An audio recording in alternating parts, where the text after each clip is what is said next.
Hallelujah.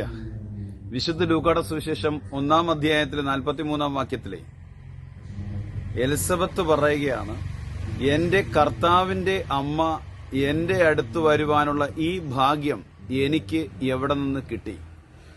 ഈശോയിൽ ഏറ്റവും പ്രിയപ്പെട്ടവരെ, നമ്മളിന്ന് ചിന്തിക്കുന്നത് മറിയത്തിന്റെ മഹത്വത്തെക്കുറിച്ചും മറിയത്തെക്കുറിച്ചുമാണ്.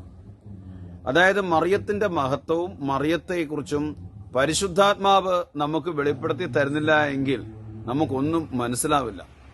ഇനി പരിശുദ്ധാത്മാവ് നമുക്ക് വെളിപ്പെടുത്തി തരുമ്പോൾ നമ്മളത് സ്വീകരിക്കുന്നില്ല എങ്കിൽ നമുക്കത് സ്വീകാര്യം ആകുകയുമില്ല.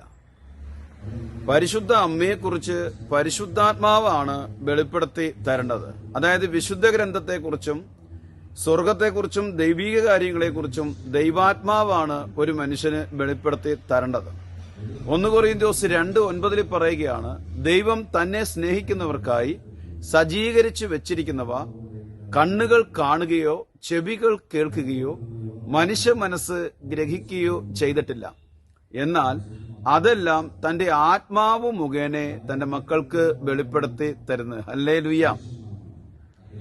വിശുദ്ധ ലൂക്കായുടെ സുവിശേഷത്തിലാണ് 11-ാം അധ്യായം 27-ാം വാക്യത്തിലെ അതിന്റെ ഹെഡിങ്ങിലെ മഹത്തായ ഭാഗ്യമെന്നാണ് വിശേഷിപ്പിക്കുന്നത്. ഈശോ ജനക്കൂട്ടത്തിന്റെ നടുവിൽ നിന്നും വചനം പ്രസംഗിച്ചുകൊണ്ടിരിക്കുകയാണ്. ജനക്കൂട്ടത്തിൽ വചനം പ്രസംഗിച്ചുകൊണ്ടിരിക്കുന്നത് സാക്ഷാൽ യേശുവാണ്. ആ കൂട്ടത്തിൽ അനേകരിരിക്കുന്ന കൂട്ടത്തിൽ ഒരു സ്ത്രീ യേശുവിന്റെ പ്രബോധനത്തിലെ ആത്മാവിൽ ലയിച്ചു ചേരുകയാണ്. യേശുവിന്റെ പ്രബോധനത്തിൽ ലയിച്ച് ചേർന്ന ഈ സ്ത്രീയെ പരിശുദ്ധാത്മാവ് വേറൊരു തലത്തിലേക്ക് കൂട്ടിക്കൊണ്ടുപോകുന്നത് നമുക്ക് കാണാൻ സാധിക്കുന്നുണ്ട്.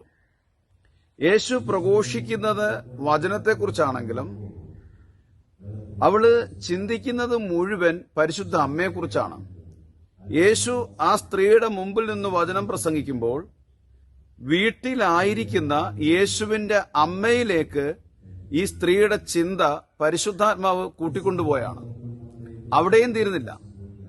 പരിശുദ്ധ അമ്മയെക്കുറിച്ച് ചിന്തിച്ച ഈ സ്ത്രീ പരിശുദ്ധ അമ്മയുടെ ഗർഭപാത്രത്തിലായിരുന്ന യേശുവിനെ കുറിച്ചും ചിന്തിക്കുകയാണ്.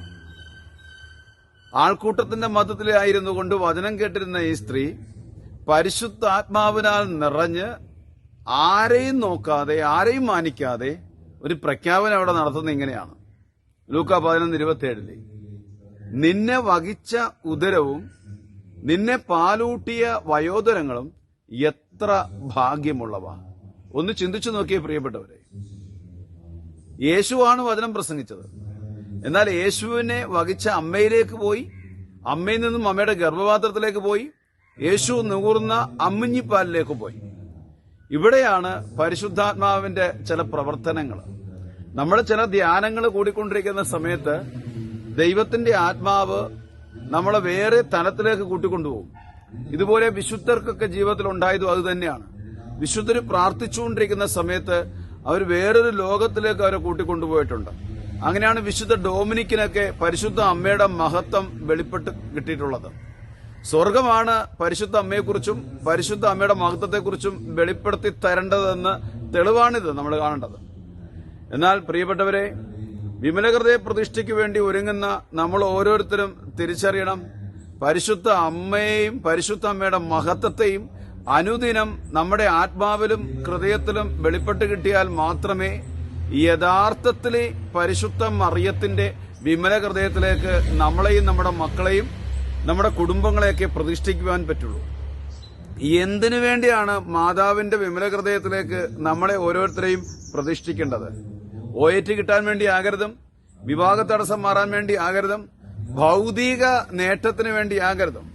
33 ദിവസത്തെ വിമലഹൃദയ പ്രതിഷ്ഠയിലൂടെ നമ്മൾ കടന്നു പോകുമ്പോൾ നമ്മുടെ ഉള്ളിൽ അടങ്ങിയിരിക്കുന്നതും നമ്മുടെ പ്രിയപ്പെട്ടവരുടെ ഉള്ളിൽ അടങ്ങിയിരിക്കുന്നതുമായ ആത്മാക്കളുടെ രക്ഷയ്ക്കു വേണ്ടി ആയിരിക്കണം പരിശുദ്ധ മറിയത്തിന്റെ വിമലഹൃദയ പ്രതിഷ്ഠ ഏറ്റെടുക്കാനായിട്ടും ചെയ്യുവാനുമായിട്ടും.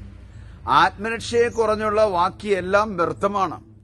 യഥാർത്ഥത്തിൽ ആത്മാവിന്റെ രക്ഷയ്ക്ക് വേണ്ടി നമ്മൾ നമ്മളെ തന്നെ വിമലഹൃദയത്തിലേക്ക് പ്രതിഷ്ഠിക്കുമ്പോൾ നമ്മുടെ ഭൗതികതയുടെ കെട്ടുകളെല്ലാം പരിശുദ്ധ മറിയം അഴിച്ചു തരുമെന്നുള്ളതാണ് ഈ യാഥാർത്ഥ്യം. നമ്മൾ ഒരു പടിയും കൂടെ ഉയരേണ്ടിയിരിക്കുകയാണ്. സ്വർഗം പരിശുദ്ധാത്മാവിലൂടെ പരിശുദ്ധ മറിയത്തെക്കുറിച്ച് വെളിപ്പെടുത്തി തരുന്നത് എന്തിനു വേണ്ടിയാന്ന് ചോദിച്ചാൽ, പരിശുദ്ധ മറിയം പിതാവിന് നിത്യമായി പ്രതിഷ്ഠിച്ചത് തന്റെ മകനിലൂടെ വെളിപ്പെടാനിരിക്കുന്ന കോടിക്കണക്കിന് വരുന്ന ആത്മാക്കളുടെ രക്ഷയ്ക്ക് വേണ്ടിയായിരുന്നു. അങ്ങനെയെങ്കിൽ നമ്മൾ ഓരോരുത്തരും 33 ദിവസത്തെ മാതാവിന്റെ വിമല ഹൃദയ പ്രതിഷ്ഠ നടത്തേണ്ടതും നമ്മളിലൂടെയും വെളിപ്പെടാനിരിക്കുന്ന അനേകായിരം ആത്മാക്കളുടെ രക്ഷയ്ക്ക് വേണ്ടിയായിരിക്കണം. ഈ കൃപ പരിശുദ്ധാത്മാവ് നമുക്ക് തരുവാൻ വേണ്ടി പരിശുദ്ധ മറിയത്തിനോട് ചേർന്ന് നമുക്ക് പ്രാർത്ഥിക്കാം. ഹല്ലേലൂയ.